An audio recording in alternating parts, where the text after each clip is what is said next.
computer. Okay. And we'll boot up IntelliJ while we're at it, as well as open up a whiteboard.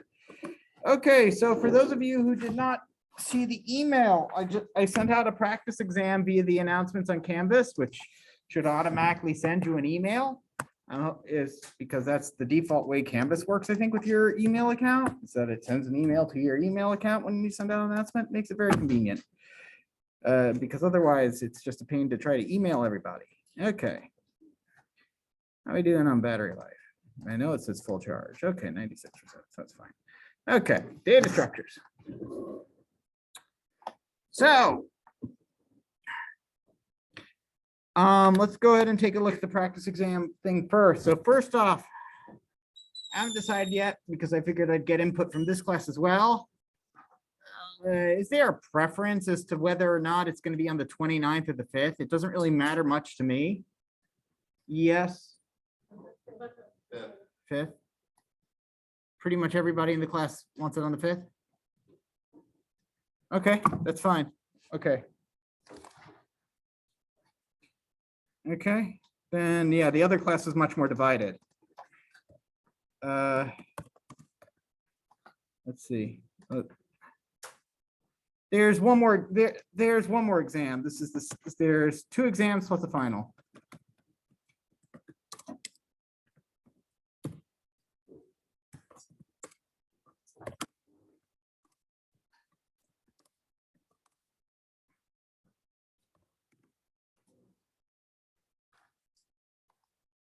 All right, it will be April 5th.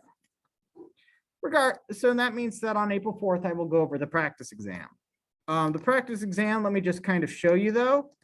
I will go over the answers. I will introduce you to it now so you understand the contents of it. Okay, so first off, there'll be a lot more questions, but those questions are primarily multiple choice.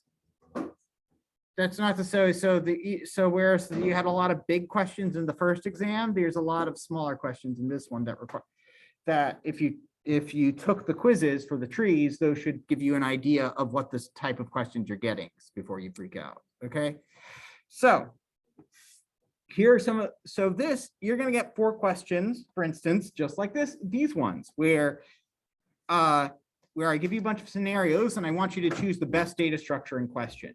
Now on the exam, what I'll give you is a multiple choice, right? Where instead of saying, hey, for all of them, choose one of these things, I'm going to give you 4 data structures in a multiple choice format, and you just select the one that's most applicable to the scenario.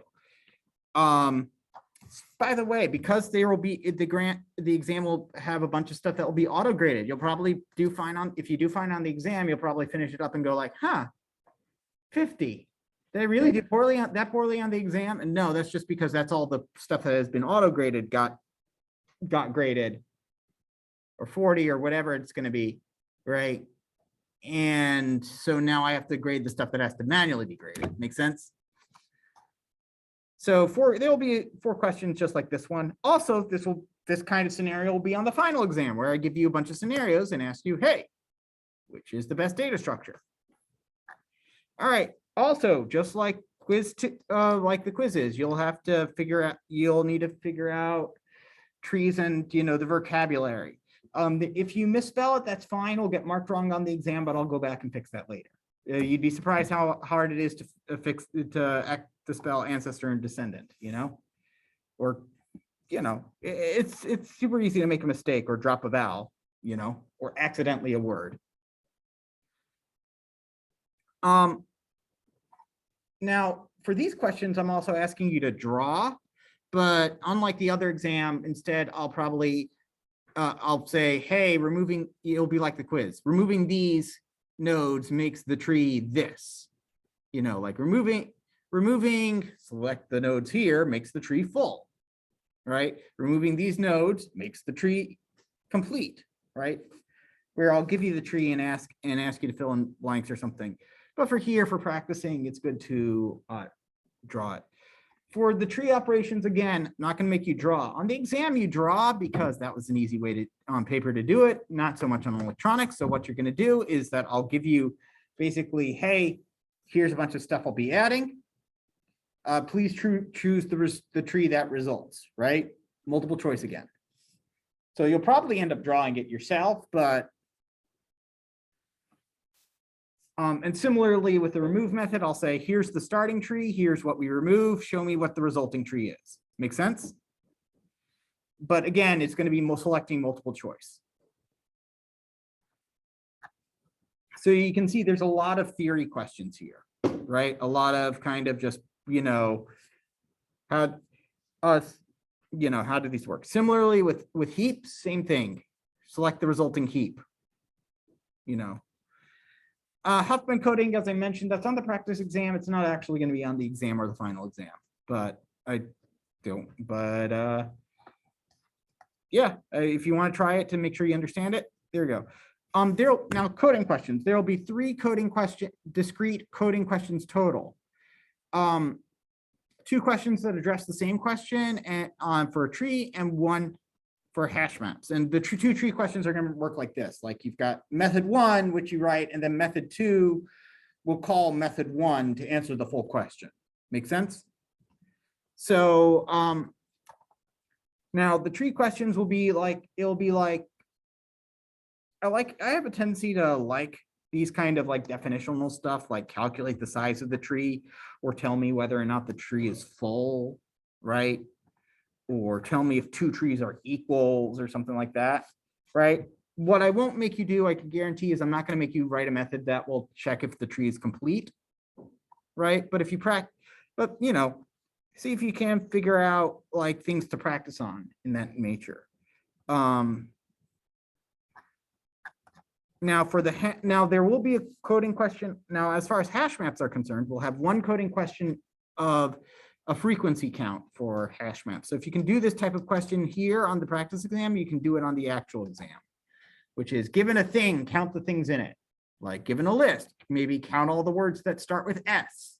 Well, not that one, but given a list, give me like a count of, give me a list of strings. Give me a count of all the characters that occur in that list of strings rather than a single string. Maybe it'll be like that. Or given a string, give me a count of all the vowels or something like that. Or give me, basically you're counting unknown things.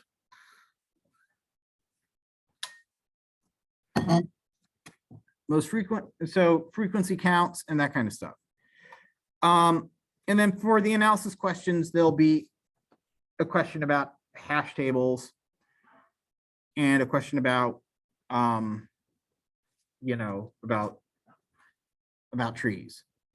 But it's not going to be worth 20 points. It'll be worth 5 points a piece about. So you'll have plenty of time, and students do tend to do better on this exam, especially if they've been studying. So now with that, we also have the next big homework coming up, which is, or the last of the big homeworks, which is our cheater's Hangman. Although you can turn it into a cheater's Wordle if you're a fan of that game. Now I say work with another person on this one. You don't have to. But what I'm saying here is I'm giving you permission to work with someone else and turn in the exact same code as someone else. If you do that, please put in the comments, I work with X, right? Because it's good to say you work with and collaborate with. But basically here, you two people can turn in the exact same code, right?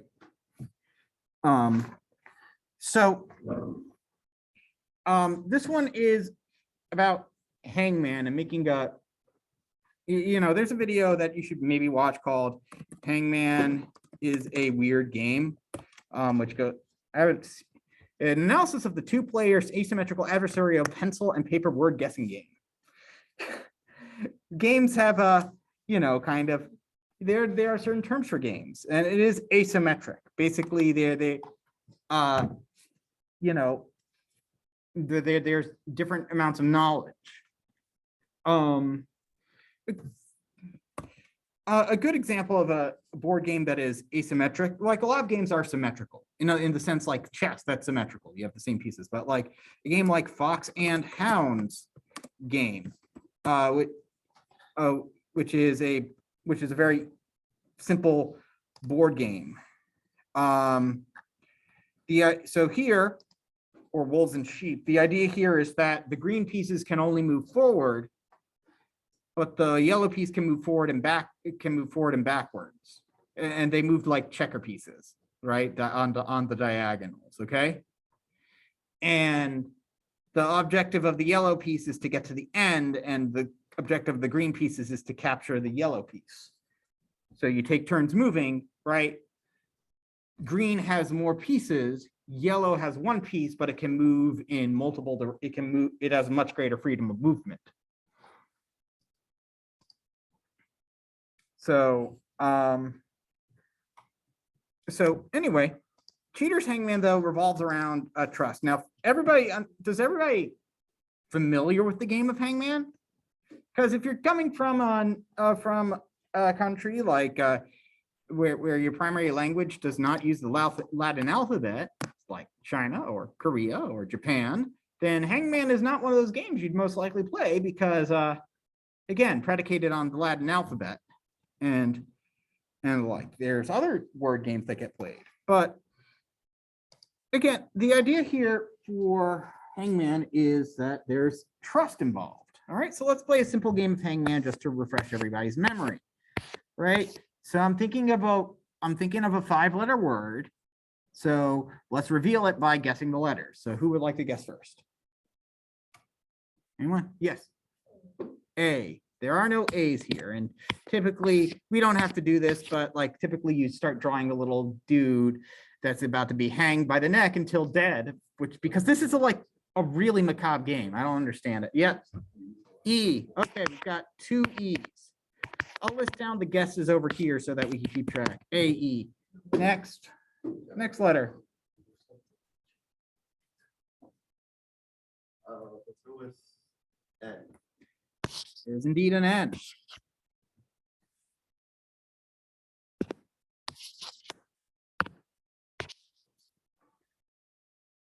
Okay, another letter.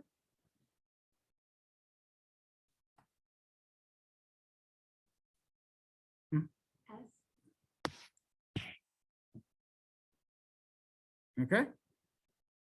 And last letter.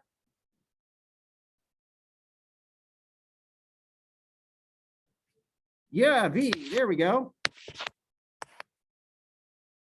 7. So the idea here is that we've got, we've basically, we guess letters and we reveal them as the users guess them. Okay. So there's other, but this is all predicated on trust. And the way our program is going to work is that we're going to abuse that trust because we're horrible people. Okay, so let's go ahead and show you an example of that. So let's say we are playing with 4-letter words because I like this example, and the revealed letters are as such: G-O-A.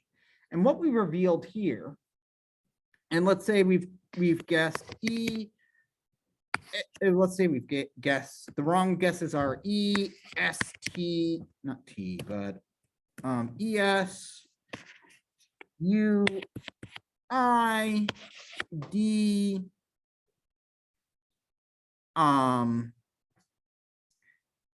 and let's go with R. Okay, and suppose we're playing the game, and our poor little guy who's being hanged unjustly, right, is just missing one last piece before in other words, we've got one guess left, right?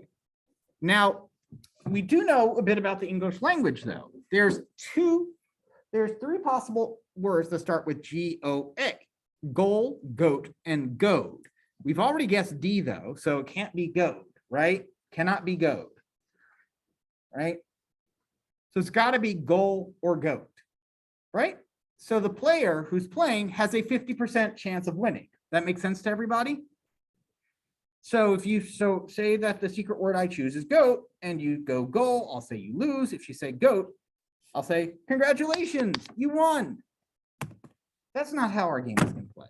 Our game, our program, when faced with this exact same scenario, will abuse that trust because it's not going to commit to a single word. It's not going to choose a word. It's not, when it says I'm thinking of a secret word, it is not in fact thinking of a secret word. It is just lying. It hasn't thought of anything.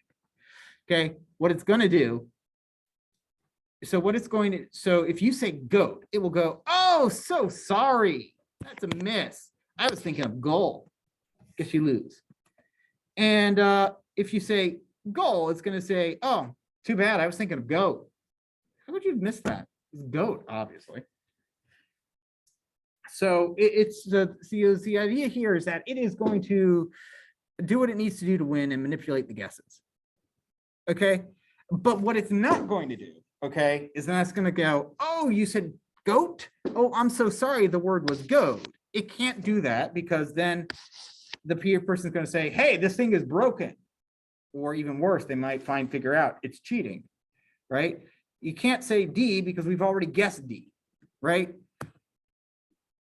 You can't say it was D because we've already guessed D. And furthermore, you can't say it's a different word like edge because that doesn't match any other revealed information. Okay. So this principle is also played out on a different example, right? For those of you who haven't seen, let me open up a new private window for Wordle because I've already played that today in this morning's class. So, right. So Wordle, right, is like mastermind plus hangman kind of thing with 5-letter words. So if I do Alan and yes, we are going to be using a dictionary. You're going to be using a dictionary file. It is part of this has words.txt, a file with all the words that this is a spell checking file that your computer uses. That's how they do spell checking, by the way. It has a list of all possible valid words. But anyway, I'll get to that in a second.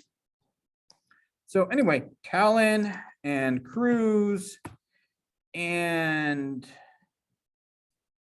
okay, so the idea here is that like this, so with Wordle, it's a bit different. They tell the green indicates that I got a letter correct. These grays indicate a miss, and the R indicates that the yellow means that the R is in the word, but it's in the wrong place. Make sense? Okay, so if I check these, I'll see that basically that I've got THE SR.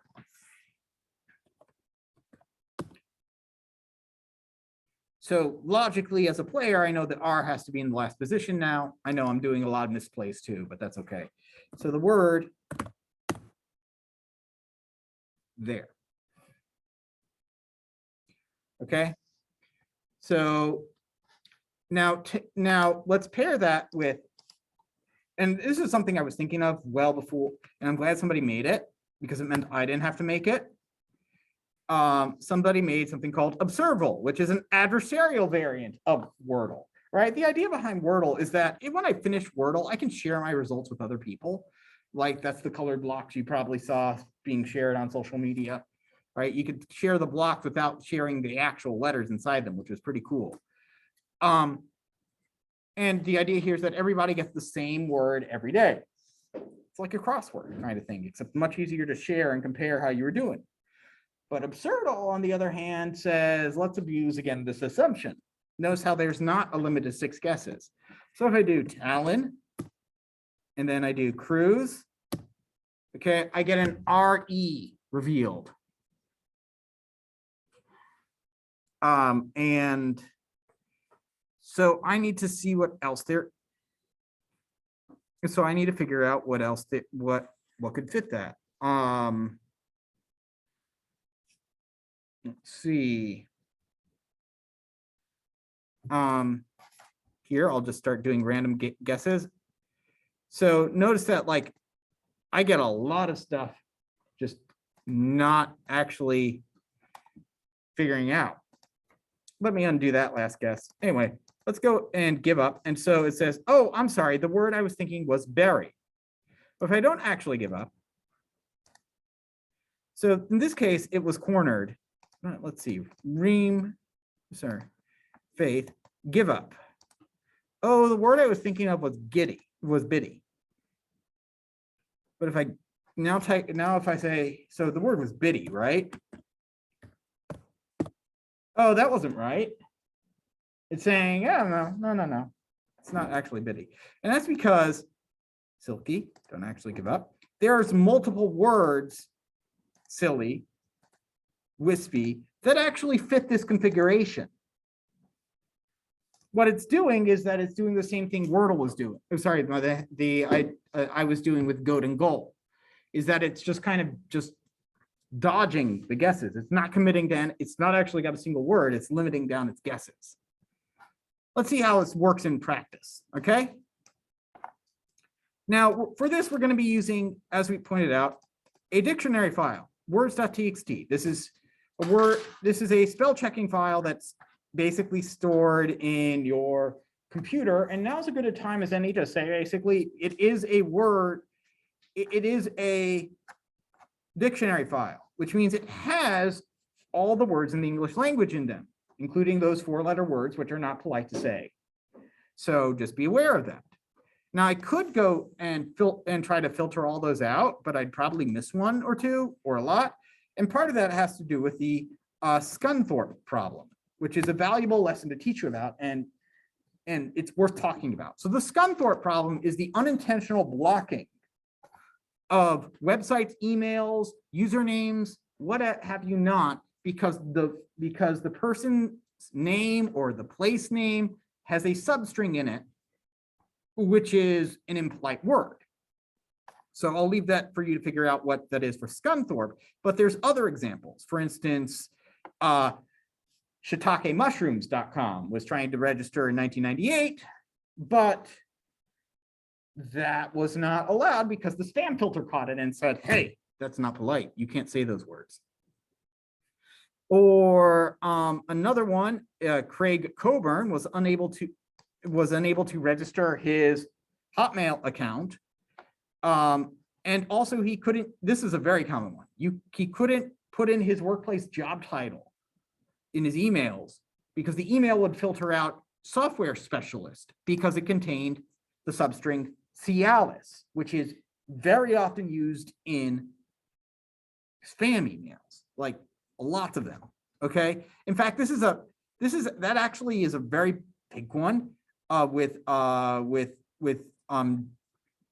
in general, like over here, problems occur with socialism, socialist, and specialist because they contain the substring Cialis. That's extremely, and that sounds like, oh, ha, very funny. But what if you're applying for a job and uploading your resume or emailing your resume, right? And the spam filters catches it because you are a software specialist and it catches that substring. And now your email, your job application or your resume doesn't even show up for the job because the spam filter caught it, right? And so this has actual, like, repercussions. Now, mind you, there is no one size fits all solution. Like if we're playing a video game, like, and people get to name their characters and stuff, that kind of makes sense. And you're interacting with other people. There's literally no harm in being very, very strict in what you disallow. And basically saying, no, I'm going to even censor the substrings out of that, right? Because it's just a video game. So no need to get up in arms. But and nobody's actively going to be harmed. But like filtering out like emails and stuff can actually lead to unintentional effects where like your software specialist can't send emails. And there's just tons of these that go on. And if you're, and it can be rather the amusing read if you're into those things, okay? But that's just to say that filtering is a hard problem. It's also an amusing problem, I'm sure, but it's also a hard problem. So as a result, just be aware that if you go after, like if you test this on 4-letter words, you might get an impolite phrase up on the screen. So I highly recommend not doing 4-letter words.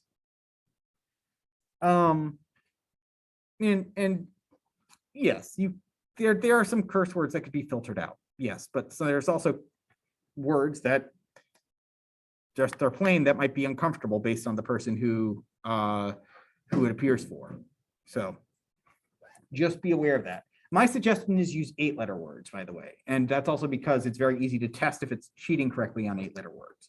But anyway, we'll have this basically your program will load up this entire file and separate them into different blocks of lengths of text. Make sense? So it'll put all the 5-letter words together, all the 4-letter words together, and then ask the user to how long they would like to play. Oh, sorry, what length of game they would like to play. So for the sake of argument, I will be doing a 4-letter word, okay? But this time I'm going to just basically say that our computer or algorithm's knowledge of the English language is confined to a few certain words, okay? I'm gonna limit it. So it turns out a lot of data structure words like data, list, tree, node. A lot of those are actually 4-letter words, which is actually a nice, amusing coincidence here.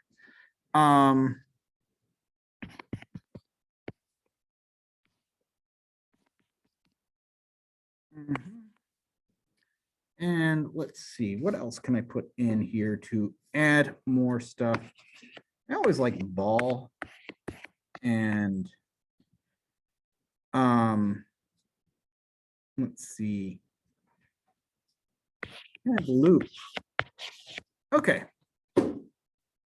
Okay, so let's say this is that rather than loading up the entire English alphabet, our algorithm loads it up.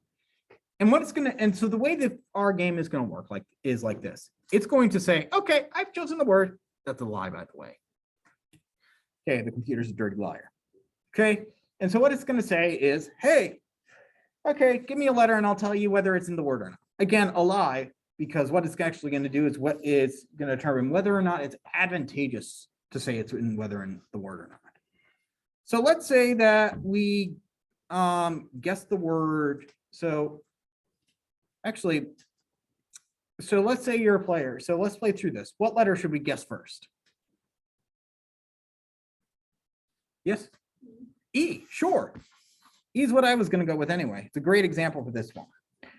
So what we need to do is that each of these words has like a different reality it falls into based on what would be revealed if E was the if that letter was if that word was chosen. For instance, list is a bunch of blanks, whereas tree would have revealed 2 E's on the end, and edge would reveal an E at the beginning and at the end. Make sense? So what we're going to do is that we are going to figure out what would be revealed given the guessed letters. And right now, all we've done is we've guessed E. So list would reveal blank, blank, blank, blank, right? And that is going to, and so list, so blank, so, and we'll put that down. Blank, blank, blank, 4 blanks would be list. Same with data, right? Data, if data was the word we were choosing and E was our guess, we'd reveal 4 blanks. However, tree would be blank, blank, and 2 E's. Everybody following so far? I'm just going through and writing down, hey, I'm categorizing everything based on what their outputs would be. Node would be blank, blank, blank, E. So even both tree and node both end with an E revealed at the end, right? They're in different categories because tree would have 2 E's. Make sense? So node and heap, right? Again, it's a different location that we're finding is in, so that makes a huge difference.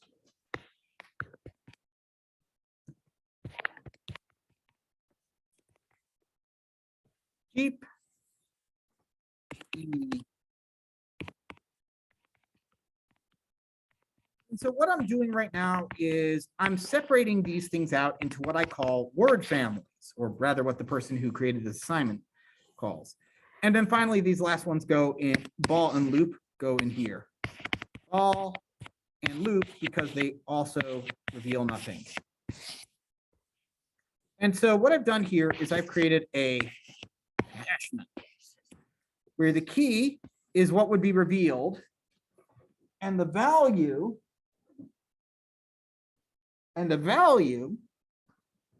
is the list of all the letters that belong to that family.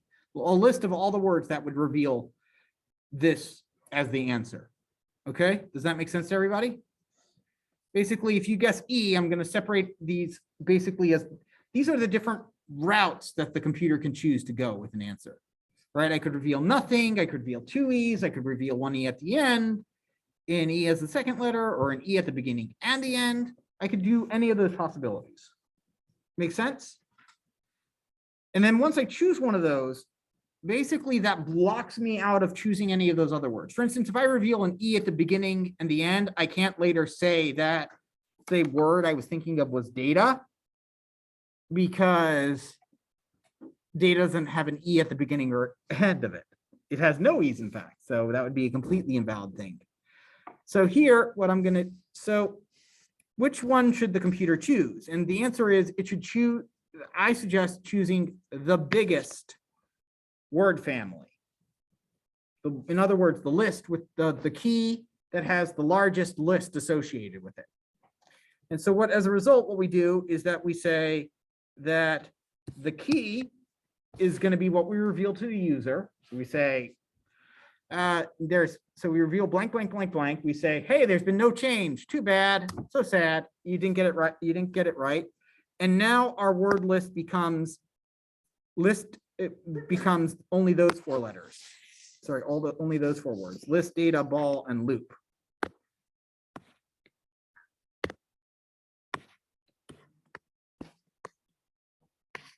Okay.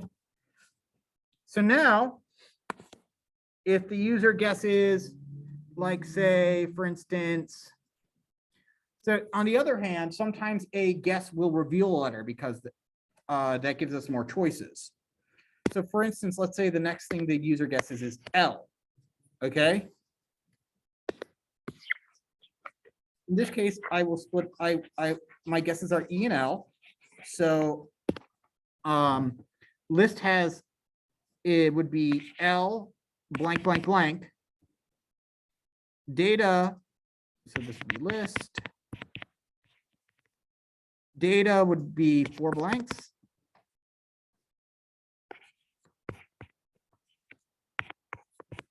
Ball would be blank, blank, two L's, and loop would also go in this one. Okay, now in this case, what I would be doing is I'd say to the, using this strategy is that I'd say, okay, this is the largest one. It has two, the rest have one. So I would reveal, I'd say, change what I'm showing to the user to be this. And now this is my new word list and loop. And I continue on with that. But it goes on for longer, but the more words I have, the longer it takes for us to get to the end. By the way, this is the exact same strategy that Absurdle is using. It's just doing it for Wordle as opposed to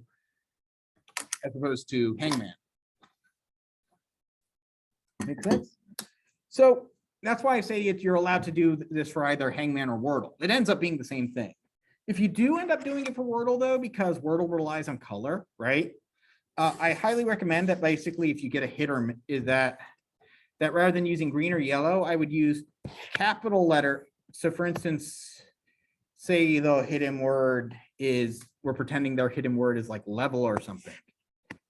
And they guessed lever. No, that's a bad example.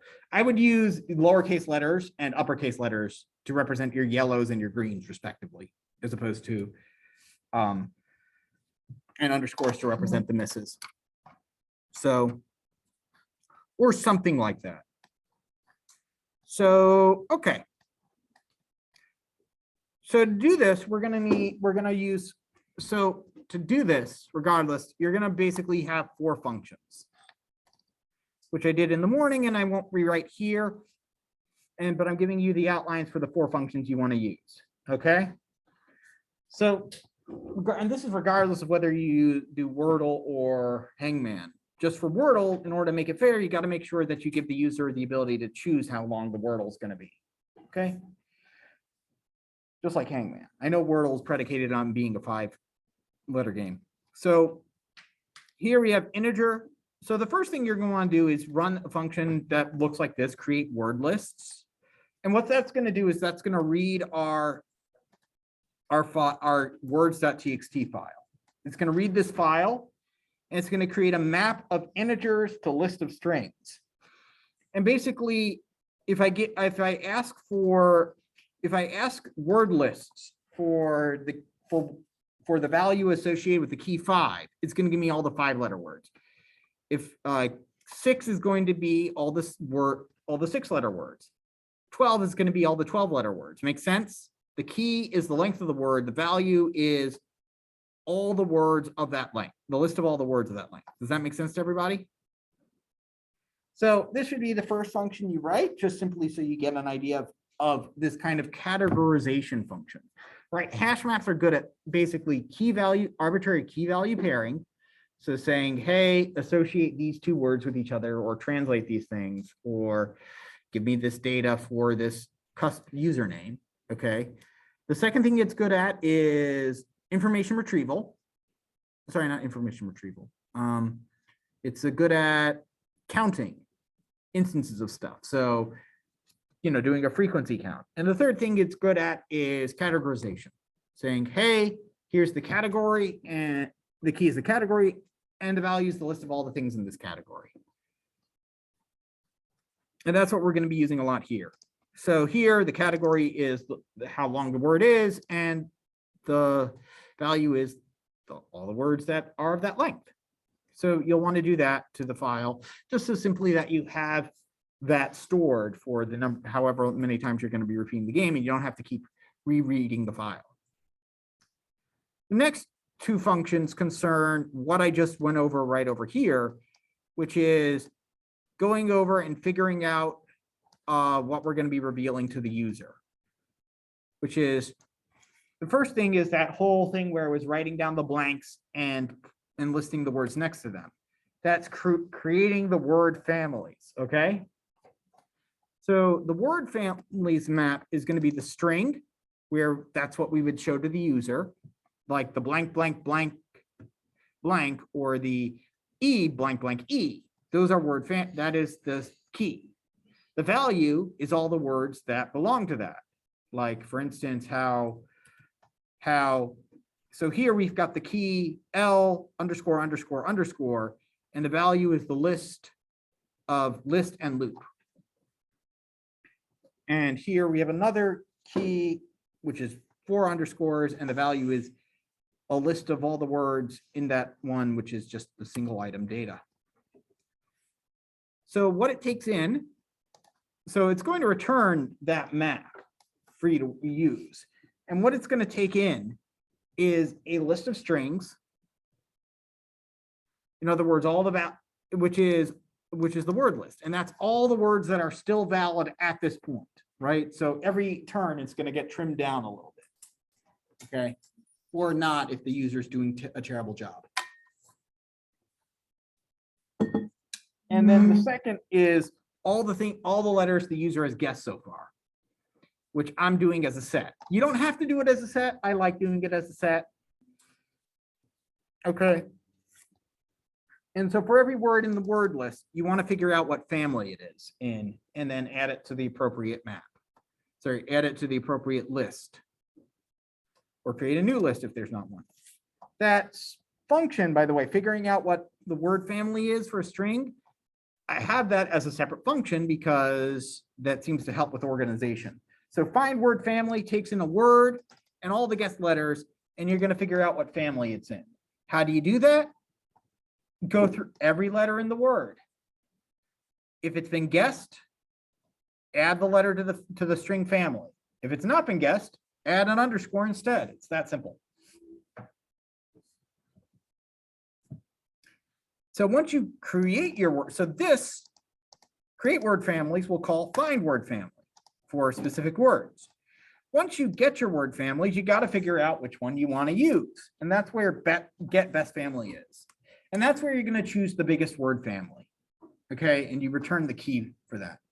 Now you don't have to use the biggest word family. You could like use the word family that had the most X's and Z's and J's, the really uncommon letters. There's nothing stopping you from doing that. But if you're going to make your game cheat differently, this is where it's going to happen and get best family. Okay, that's where the decision of how it's going to cheat is going to occur. And it takes in the word families from the previous function that we just finished. Okay. So any questions about this?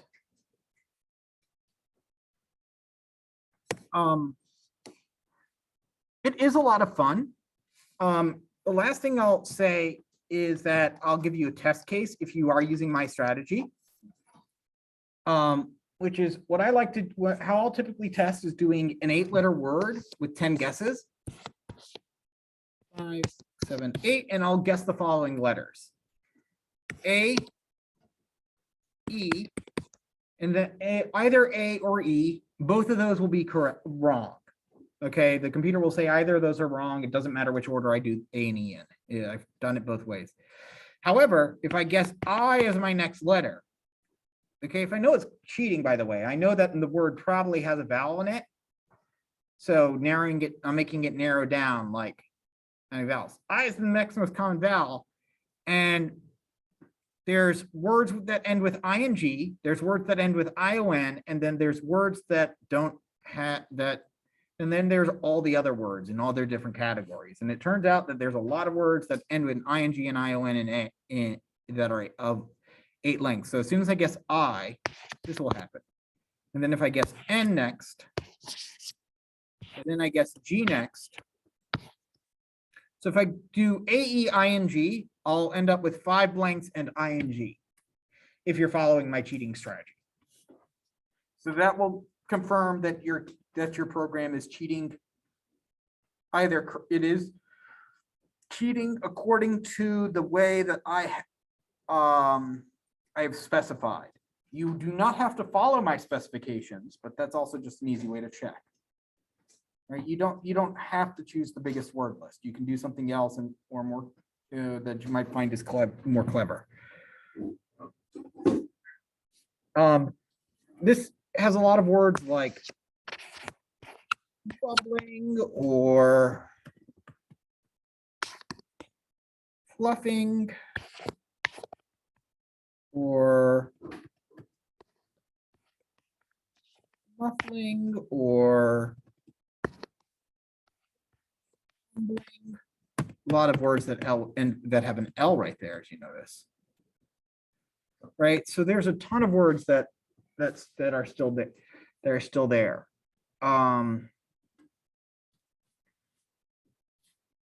it's a very fun game to play. But the point is that once it's cheating, you're kind of just trying to push it into a corner in order to win. But if you don't have enough guesses, that's of course impossible.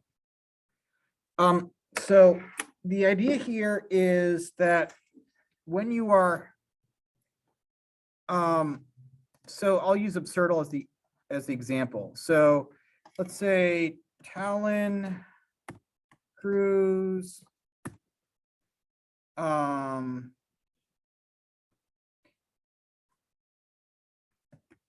Reeve, right? And so, and now if I say give up,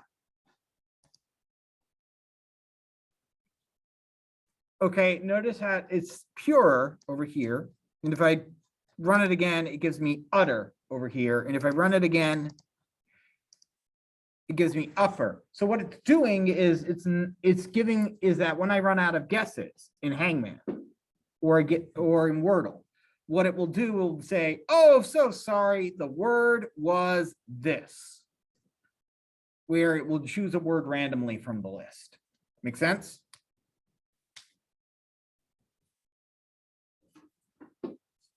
Yeah, so if it's wrong, it's just gonna lie about what it was thinking about all along. You'll see, it'll pretend that it will pretend it was thinking about, and if you follow this logic, it will be consistent with all the guesses and the reveals you've done previously. All right, so I've been talking for a while. But that was a lot to go over. So I'm going to take demos and the like. You just have to stop sharing and stop recording.